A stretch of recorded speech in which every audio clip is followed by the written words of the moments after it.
Hey guys, Brandon Phillips here from Aloha Krav Maga. We're past halfway of our 30-day squat challenge, so congratulations if you're sticking with it. You guys are doing awesome. Keep it up. I wanted to give you guys a couple of stretches that we could be doing. This, like I said in the beginning, this is a very high rep month, so we're doing a lot of repetitions of the same movement. So we need to be careful of letting everything get too tight.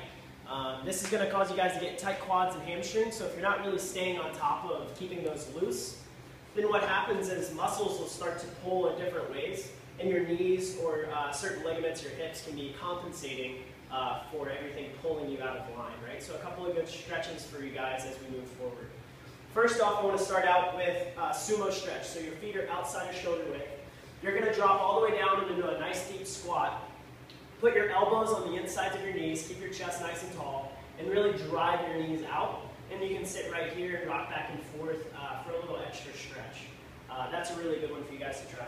Another one is to find any wall. You're going to put your knee as close to the wall as possible. So my right knee is going as close as I can get it. My opposite foot is coming out nice and wide for a base. And then I'm bringing my torso up tall, trying to touch my butt to my heel. So again, my knee is as close to the wall as possible. I'm bringing the chest up nice and tall, and the opposite foot is on the ground for support.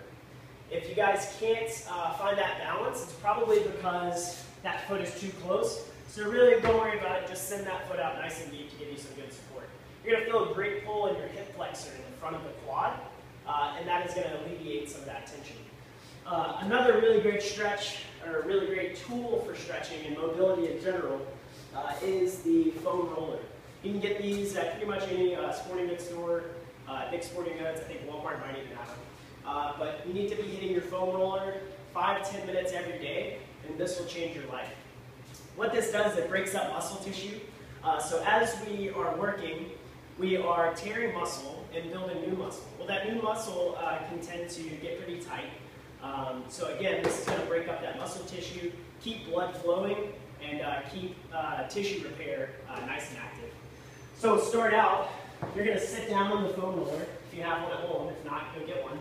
You're going to roll the glutes and the hamstrings. So you're going to pass all the way to the knee and back to the top of the butt, all the way down and back. We're going to do about 10 passes, 15 passes on each. You can add in a little bit of intensity by taking the right foot on top of the left and rolling back and forth like so. And you can do that with both sides. Also, we need to make sure that we hit the front of the leg, so you're hitting the quads. Again, going all the way down to the top of the knee and right back up to the hip.